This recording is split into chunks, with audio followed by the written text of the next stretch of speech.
What's up, all of my horror fanatics out there? Welcome back to Late Night Frights. I'm your horror host for this evening, the J. Sloan or Jordan, back here to do another video for you. Thank you guys for tuning in this evening. As you know, last week we did a theme, which was a zombie theme, and if you haven't checked that out, you can do so right now, or you can do so after this video, but definitely check those videos out. And this week we are doing horror battles, of course, and the two films I chose to battle are two of my favorite werewolf films of all time. And the first one was a 1981 John Landis film, and that's American Werewolf in London, versus a 1984 Stephen King adaptation, Silver Bullet, which was adapted from Stephen King's Cycle of a Werewolf. And like I said, I absolutely love both of these films. You can tell I love Silver Bullet a lot, and I love American Werewolf in London a lot as well.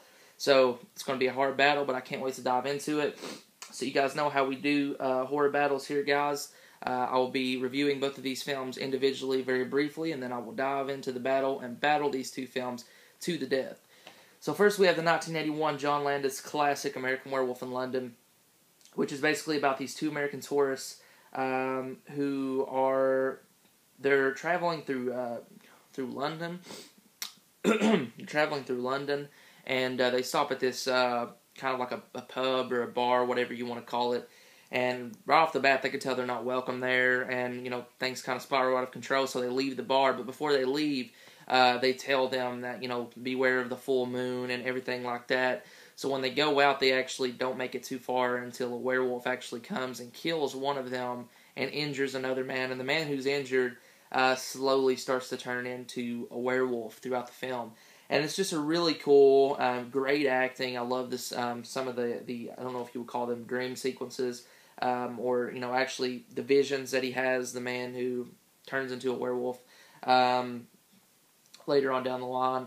And the werewolf transformation scene in this is just, oh my god, so brutal and just so painful looking.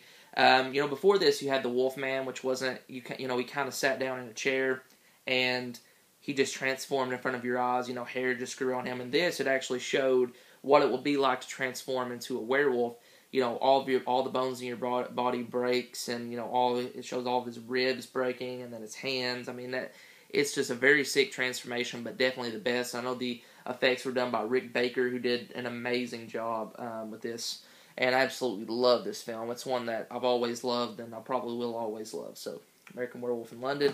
And the next one, like I said, this is a personal favorite of mine. It's one I grew up on. That's Silver Bullet from 1984. Starring Corey Haim and Gary Busey, and the basic plot of this film is a kid named Marty who is handicapped, and a lot of weird things start happening in his town, and, you know, obviously where he's so young, he's very suspicious of what's going on. All the adults are kind of like, oh, there is a serial killer in the town, and, you know, people start going missing, and bodies start turning up, and not Marty, he thinks there's something deeper to it, and, you know, he loses his best friend, and all kinds of shit happens to him.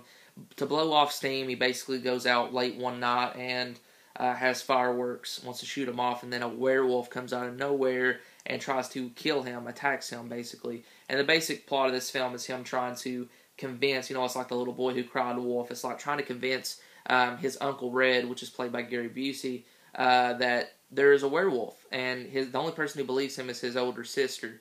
And it's basically about them trying to stop the werewolf, trying to find out a way to stop the werewolf, and then trying to deal with all the stuff that's going on in the town. I absolutely love this film. I think it's great. I think it's highly underrated. It doesn't get talked about enough.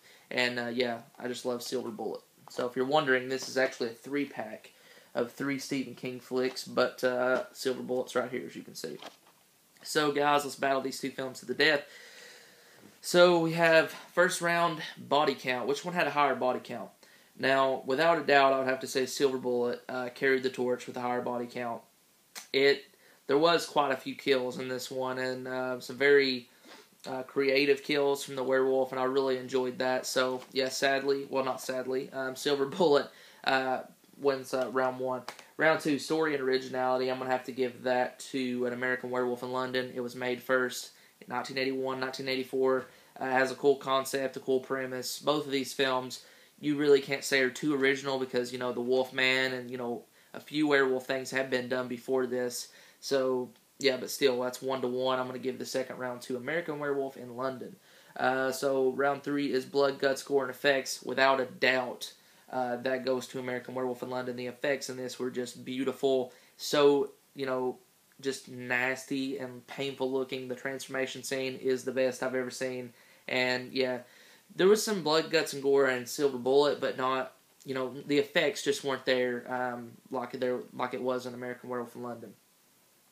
Round 4, personal enjoyment and replayability. Oh, wow, that's hard because I love both of these films so much.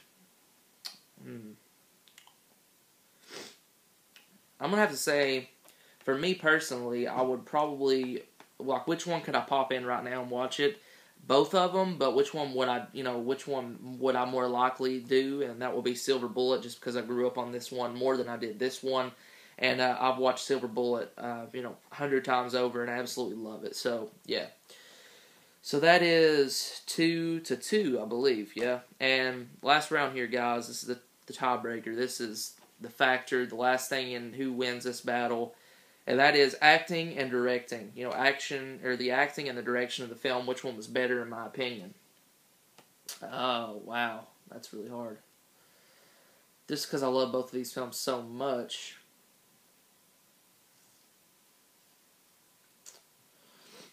I'm going to go with An American Werewolf in London. I think the directing by John Landis in this was just awesome. It was actually written and directed by John Landis.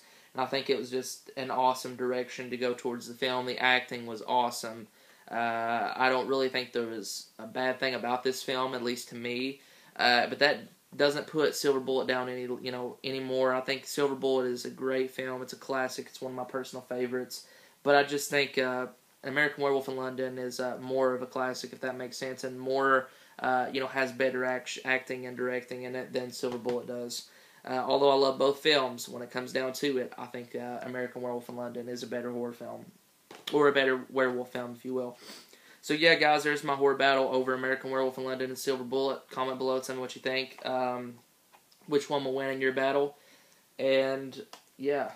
Comment below, tell me your top 2 favorite werewolf films of all time. I'm very curious. So, yeah, guys, thank you for watching. But check both of these films out. Just because American Werewolf in London won doesn't mean Silver Bullet is bad. Like I've said, I stated this, it's just a classic. I mean, I absolutely love both of these. So I would recommend both of these out there to all of our horror viewers. So, yeah, guys, once again, thank you for tuning in. Stay tuned tomorrow. All Random Things will be doing a horror battle as well. Also, I'll put a link to the Facebook and the website in the description below. Make sure to check both of those out. I'm the Jay Sloan. Thanks for watching. Comment, subscribe, and as always, guys, keep it horror. Peace.